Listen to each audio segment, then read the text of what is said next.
Olá, boa tarde. Nesta edição do Jornal da Justiça, nós vamos falar sobre denúncia de agressores em caso de violência doméstica. O Conselho Nacional de Justiça, por meio da Ouvidoria Nacional do Ministério Público, criou a Ouvidoria das Mulheres. Você vai conhecer os canais especializados para o atendimento em casos de agressão. Confira os demais destaques de hoje. O plenário do STF decide que estados e municípios endividados não podem reduzir jornada e salário de servidores.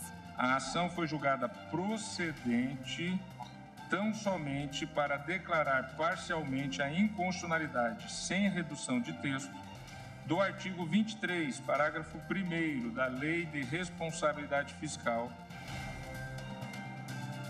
E na sessão de hoje, ministros devem analisar recursos sobre a validade da expulsão de estrangeiros do país com filhos brasileiros. A legislação atual prevê que o cidadão estrangeiro com filho brasileiro possui direito a permanecer no país. E ainda, presidente do STF, ministro Dias Toffoli e Jair Bolsonaro assinam acordo de cooperação e ressaltam a importância da harmonia entre os poderes. O Estado é um só, com poderes harmônicos e independentes entre si, dividido nas suas funções com as suas respectivas competências.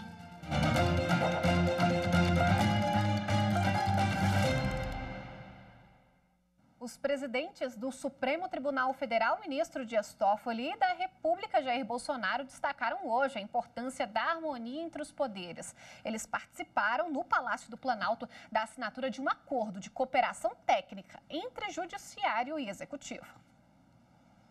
O acordo vai permitir a integração entre o portal da legislação da Presidência da República, o sistema Corpus 927, desenvolvido pela Infam, Escola Nacional de Formação e Aperfeiçoamento de Magistrados, e a Constituição e o Supremo, administrado pelo STF. Os dois sistemas reúnem jurisprudência de todo o judiciário sobre a Constituição e interpretação de várias leis. A inclusão das ferramentas na página de legislação do governo federal vai facilitar a consulta por servidores públicos, advogados e todos os cidadãos. Lá nós teremos uma uniformização, uma centralização de jurisprudência, de modo que o cidadão, ao clicar naquele dispositivo, ele vai ver não só a norma, mas como se posicionam os tribunais em relação a essa norma. Com um clique no ícone, você será redirecionado para a página A Constituição e o Supremo e poderá visualizar o texto com a jurisprudência consolidada relacionada ao tema. O presidente do Superior Tribunal de Justiça, João Otávio de Noronha, destacou que projetos como esse são fundamentais para garantir a segurança jurídica, importante para atrair investimentos e permitir o desenvolvimento do país. Não acessaremos mais o portal da Presidência da República apenas e tão somente para conhecer o texto da lei, mas para saber, para entender, para compreender de que forma os tribunais estão a aplicá-la. Isso facilita e facilita muito a transparência do nosso sistema normativo. E tem consequências. E a consequência, saibam os senhores, é que o Brasil vai caminhando cada vez mais para um ambiente de segurança jurídica tão fundamental para os investimentos internos e externos. Para os presidentes da República e do Supremo Tribunal Federal, o acordo simboliza um exemplo da necessidade de manter a harmonia entre os poderes. Segundo eles, é preciso manter o entendimento para garantir o desenvolvimento do país. Esse entendimento, essa cooperação, bem revela o momento que vivemos aqui no Brasil. Eu costumo sempre dizer, quando estou com o presidente Toffoli, também com o Alcolumbre e ao Maia, que são presidentes da Câmara e do Senado, que nós somos pessoas privilegiadas. O nosso entendimento, sim, num primeiro momento, é o que pode sinalizar que teremos dias melhores para o nosso país. O Estado é um só, com poderes harmônicos e independentes entre si, dividido nas suas funções com as suas respectivas competências. Os poderes da República estão conectados pela própria razão de ser do Estado Democrático de Direito, qual seja a promoção do bem comum mediante a salvaguarda dos direitos e das liberdades fundamentais. Durante a sessão plenária por videoconferência dessa quarta-feira, os ministros do STF decidiram, por maioria de votos, que estados e municípios endividados não podem reduzir jornada e salário de servidores. A sessão começou com a retomada dos julgamentos iniciados em 2011 de 3 ações diretas de inconstitucionalidade relatadas pela ministra Carmen Lúcia e que se referiam à reforma da Previdência. Por maioria, os dispositivos foram declarados constitucionais. Em seguida, os ministros retomaram o julgamento da ação direta de inconstitucionalidade iniciado em agosto de 2019, que questionava dispositivos da Lei de Responsabilidade Fiscal que permitia a redução de salários de servidores para adequação aos limites estabelecidos na lei. A ação foi julgada procedente tão somente para declarar parcialmente a inconstitucionalidade, sem redução de texto, do artigo 23, parágrafo 1º da Lei de Responsabilidade Fiscal, de modo a obstar a interpretação segundo a qual é possível reduzir os valores de função ou cargo que estiver provido. Os ministros do Supremo retomaram depois o julgamento da ação direta de inconstitucionalidade apresentada pelo PSL em fevereiro de 2019. A legenda questionou a emenda constitucional do Estado do Paraná, que criou a Polícia Científica como órgão da segurança pública estadual. Na ação, o partido alega que a Constituição Federal não permite a inclusão de outras corporações policiais na estrutura da segurança pública dos estados, além das já previstas na própria Constituição. O ministro Alexandre de Moraes acompanhou o relator, ministro Dias Toffoli. É um órgão autônomo, de auxílio pericial e técnico à Polícia Civil, que se dá o nome de Polícia Técnico-Científica, mas não tem funções de segurança pública no sentido de combate à criminalidade, mas sim no auxílio às funções da própria Polícia Civil. Os ministros Edson Fachin e Marco Aurélio divergiram de Moraes. Eles entenderam que a criação da Polícia Científica como órgão autônomo e integrante do Sistema de Segurança Estadual é constitucional. Mas os ministros Luiz Roberto Barroso e Luiz Fux votaram pela inconstitucionalidade total da medida. O Supremo Tribunal Federal entendeu de não conceder como órgão autônomo a criação de órgão de segurança pública diverso daqueles previstos na Constituição Federal. E essa redação originária da Constituição do Paraná, então, da forma como ela vem expressa, do meu modo de ver, com a devida vênia, ela padece de constitucionalidade material por violação do artigo 144, incisos 1 a 5 do parágrafo 4 da Constituição Federal. No fim, a maioria dos ministros decidiu que a Polícia Científica do Paraná é autônoma, porém não tem caráter de órgão de segurança pública. Após esse julgamento, a sessão foi encerrada. Nesta quinta-feira, os ministros devem iniciar o julgamento com a ação envolvendo a expulsão de estrangeiros que concebem aqui no país filhos com nacionalidade brasileira. A relatoria do caso está com o ministro Marco Aurélio. E como o Leandro acabou de falar, hoje, quinta-feira, tem mais uma sessão plenária do Supremo Tribunal Federal por videoconferência e entre os assuntos da pauta está a análise do recurso sobre a validade de expulsão de estrangeiros do país que têm filhos brasileiros. E quem vai explicar melhor para a gente é a Gisele Reis, consultora jurídica da TV Justiça. Entre os processos que podem ser analisados hoje está um recurso extraordinário sobre matéria penal, que discute se estrangeiro com filho brasileiro pode ser expulso do Brasil. A expulsão é uma retirada compulsória de migrante ou visitante do território nacional naqueles casos em que ele é considerado nocivo ao país. Está regulada pela Lei de Imigração, pelo Estatuto dos Refugiados e também pelos tratados internacionais sobre a matéria. Uma das hipóteses em que a lei proíbe a expulsão é quando o estrangeiro tem filho brasileiro que esteja sob sua guarda, dependência econômica ou socioafetiva. A proibição de expulsão nesses casos tem como objetivo proteger os interesses da criança, no que se refere à assistência material pelos pais e à convivência familiar.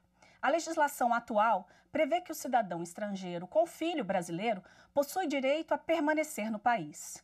É o presidente da República que avalia a conveniência, a necessidade, utilidade e também a oportunidade da efetivação da expulsão. Mas o Poder Judiciário ele pode fazer o controle de legalidade deste ato, que é considerado um ato político-administrativo. No caso concreto, a União questiona uma decisão do Superior Tribunal de Justiça, que proibiu a expulsão de um estrangeiro com filho brasileiro, nascido posteriormente ao fato que motivou a expulsão. A União argumenta que a redação do Estatuto do Estrangeiro, vigente à época, previa que se o filho fosse concebido após o fato que motivou a expulsão, isso não seria um impedimento para a retirada compulsória do estrangeiro do país. No julgamento do recurso, que já foi iniciado, tem prevalecido o entendimento de preservação da unidade familiar e do melhor interesse da criança. Ou seja, estrangeiro com filho brasileiro não deve ser expulso do país. Inclusive, a nova lei de imigração, que é de 2017, não traz essa diferenciação quanto ao momento em que o filho foi concebido. Até agora, o relator, ministro Marco Aurélio, e mais 6 ministros negaram o recurso da União e ressaltaram a preponderância dos princípios da proteção do interesse da criança e da família, previstos na Constituição Federal. Na sessão de hoje, o ministro Gilmar Mendes, que pediu mais tempo para analisar o caso, deve apresentar o seu voto vista. Esse recurso tem repercussão geral reconhecida e a decisão dos ministros deverá ser seguida por todas as instâncias do Poder Judiciário. O ministro Alexandre de Moraes, do Supremo Tribunal Federal, determinou que Sara Giromini e outros 5 integrantes do Grupo 300 do Brasil deixem a prisão no Distrito Federal. Mas, mesmo em liberdade, eles vão ter que cumprir medidas decretadas pela Justiça. Os 6 integrantes são investigados no inquérito que apura atos antidemocráticos que pediam o fechamento do Congresso Nacional e do Supremo Tribunal Federal. Sara Giromini e outras 5 pessoas fazem parte do Grupo 300 do Brasil e estavam em prisão temporária. Agora, em liberdade, vão ter que cumprir medidas cautelares estabelecidas pelo ministro do STF, Alexandre de Moraes. Eles vão ter que manter distância de pelo menos 1 quilômetro em relação aos prédios do STF e do Congresso. Não vão poder manter contato entre eles. Só vão poder sair de casa para trabalhar ou estudar e vão ser monitorados com o uso de tornozeleiras eletrônicas. A decisão do ministro atende a um pedido da Polícia Federal e da Procuradoria-Geral da República. Segundo a PGR, as investigações sobre as supostas ações relacionadas a atos antidemocráticos que resultaram na prisão dos integrantes do grupo vão durar mais do que o prazo das prisões temporárias, que é de 10 dias. Segundo o ministro, as medidas cautelares são necessárias para manter a regularidade da ação penal e a ordem pública. E a seguir, Conselho Nacional de Justiça, por meio da Ouvidoria Nacional do Ministério Público, cria Ouvidoria das Mulheres. Eu volto em instantes.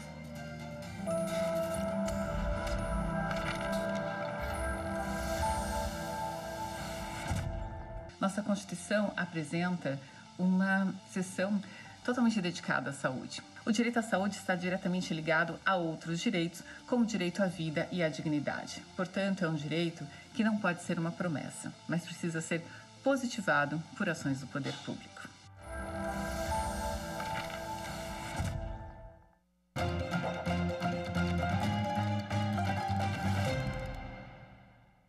Em meio à guerra contra o coronavírus, muitas mulheres têm que enfrentar um outro grave problema, a violência doméstica. E em tempos de isolamento, a dificuldade em denunciar os agressores. A Associação dos Magistrados Brasileiros lançaram uma campanha que incentiva pedidos de ajuda nas farmácias do país. Ter que ficar em casa para evitar a contaminação por Covid-19 tem obrigado várias mulheres a ter que conviver ainda mais com a violência que está dentro da própria casa. Em abril deste ano, com o isolamento social, o número de denúncias de violência doméstica realizadas pelo canal 180 do Ministério dos Direitos Humanos cresceu 40% em relação ao mesmo período de 2019. Uma pesquisa do Fórum Brasileiro de Segurança Pública revelou um aumento de 431% de brigas de casal relatados por vizinhos nas redes sociais entre fevereiro e abril de 2020. O índice de feminicídio cresceu em 22,2% entre março e abril de 2020, segundo o Fórum Brasileiro de Segurança Pública. Os números têm preocupado autoridades e organizações da sociedade civil que tem se mobilizado para ajudar essas mulheres com diversas formas de falar que está sendo agredida. O CNJ, Conselho Nacional de Justiça e a Associação dos Magistrados Brasileiros, AMB, lançaram este mês a campanha Sinal Vermelho para a Violência Doméstica. A vítima pode fazer um X na palma da mão sem chamar a atenção do agressor e mostrar a um funcionário das 10.000 farmácias e drogarias do país parceiras que vai fazer a denúncia para a polícia. Iniciativa de empresas também tem ajudado essas mulheres a denunciar a agressão. Algumas disponibilizam canais digitais disfarçados para fazer a denúncia e, com isso, não despertar a atenção do agressor. O botão está conectado ao canal 180 do Ministério da Mulher, da Família e Direitos Humanos. O objetivo é cessar a violência vivida pela mulher, que muitas vezes não chega ao conhecimento das autoridades. A Ouvidoria Nacional do Ministério Público criou a Ouvidoria das Mulheres, com canais de atendimento especializado para vítimas de violência doméstica. Para fazer a denúncia é simples. Os telefones e o e-mail para fazer a denúncia são esses que aparecem na tela. E sobre a Ouvidoria das Mulheres, a gente conversa agora com o Ouvidor Nacional do Ministério Público, Oswaldo Dalbuquerque. Muito obrigada por estar com a gente aqui na TV Justiça, doutor. Essa ouvidoria, ela amplia e facilita o acesso dessas mulheres? Qual foi o principal objetivo que vocês pensaram, né, na hora de criar e colocar esse projeto em prática? Boa tarde a todos. Agradeço a oportunidade de estar aqui prestando essa informação que irá contribuir para o enfrentamento da violência contra a mulher. O objetivo principal da criação da Ouvidoria das Mulheres no âmbito da Ouvidoria Nacional do Ministério Público é justamente criar mais um canal de atendimento que seja um facilitador do recebimento e encaminhamento dessas demandas, além de propiciar, estamos a buscar, parcerias a nível nacional que venham fortalecer o trabalho no combate a essa violência. Doutor, a violência contra a mulher se tornou mais expressiva e até muito mais falada nesses momentos de isolamento social. Ter canais de atendimento alternativos que não presencial ajuda também nessas mulheres a denunciarem o agressor e também se livrarem, né, dessa pressão e desse crime que elas sofrem? Não só ajuda, como no nosso entendimento é fundamental. Em razão disso, nós aumentamos essa possibilidade e estamos trabalhando no nível da ouvidoria, no âmbito da Ouvidoria das Mulheres, na criação de botões SOS para o atendimento digital dessas demandas, né? Também deve ser ressaltado o trabalho realizado pelo CNJ com a criação da campanha Sinal Vermelho contra a Violência Doméstica, da qual o Conselho Nacional do Ministério Público também é parceiro. Esses canais de atendimento online irão facilitar sobremaneira o combate e o enfrentamento a essa violência, inclusive a sua prevenção. Esses canais, eles têm ligação direta com a polícia? Como é que é feita a questão do combate e até mesmo de pedido de medidas protetivas para essa mulher?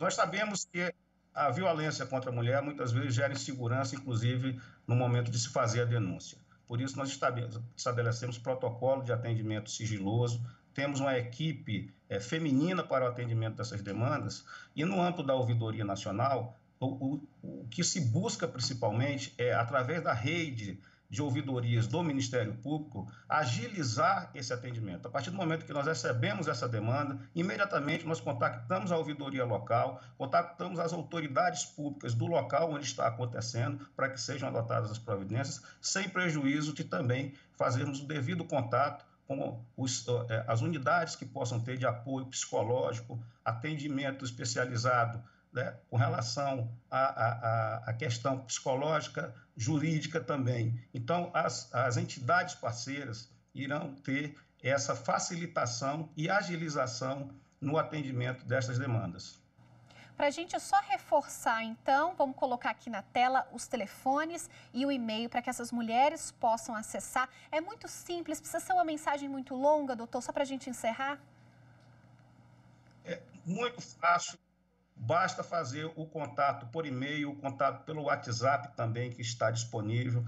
Podemos trabalhar com relação também à campanha. Eu queria, sem me alongar, trazer um seguinte dado. Muitos dos casos de violência doméstica que são denunciados por vizinhos são contabilizados pela polícia como perturbação da ordem, não entram no quantitativo das denúncias. Então, esse trabalho integrado que nós estamos buscando através da Ouvidoria Nacional facilitará o correto atendimento e a agilização da proteção à mulher. Doutor, muito obrigada pela participação. Eu que agradeço. Eu que agradeço. Tchau. Bom, você vítima, não hesite em denunciar. E também você que é vizinho, presenciou alguma agressão, também isso é super importante. No próximo bloco vamos falar sobre o crescimento no registro de microempreendedores individuais. É já já.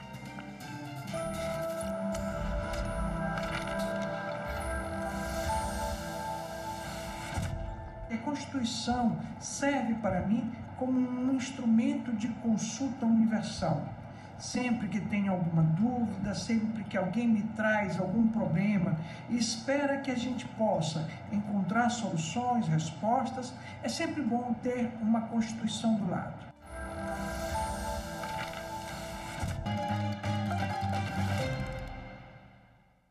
A Polícia Federal cumpriu, com autorização da Justiça, 14 mandados de busca e apreensão e 12 de prisão temporária em operação que apura fraude em contratos da Eletronuclear. Entre os alvos estão o ex-ministro de Minas e Energias, Sila Rondon, e o deputado federal Aníbal Gomes. A investigação é para saber quem são os responsáveis pelo pagamento de propina e organização criminosa na empresa que cuida de usinas nucleares do país. A Força-Tarefa pediu também o sequestro de 207 milhões de reais em bens dos envolvidos e das empresas por danos materiais e morais. Esta fase da operação teve como base os acordos de colaboração premiada de 2 lobistas ligados ao PMDB, que foram presos em 2017 por determinação da 13ª Vara Federal de Curitiba, no Paraná. A operação acontece nos estados do Rio de Janeiro, São Paulo e Distrito Federal. E com o aumento do desemprego durante a pandemia, muitos buscam trabalhar por conta própria para compensar a queda da renda. Dados apontam crescimento no registro de microempreendedores individuais. A gente vai te contar os cuidados que devem ter ao se formalizar como MEI. O comerciante Leonardo Soares tem um quiosque de produtos naturais em Brasília. Faz pouco tempo que ele pôde reabrir o ponto de venda em razão da pandemia de coronavírus. Durante o período em que não podia vender na loja, teve que se reinventar. Tive que entrar no setor de delivery, que era um setor que eu não atuava, para angariar novos clientes e assim conseguir pagar todos os meus custos, pagar minhas contas.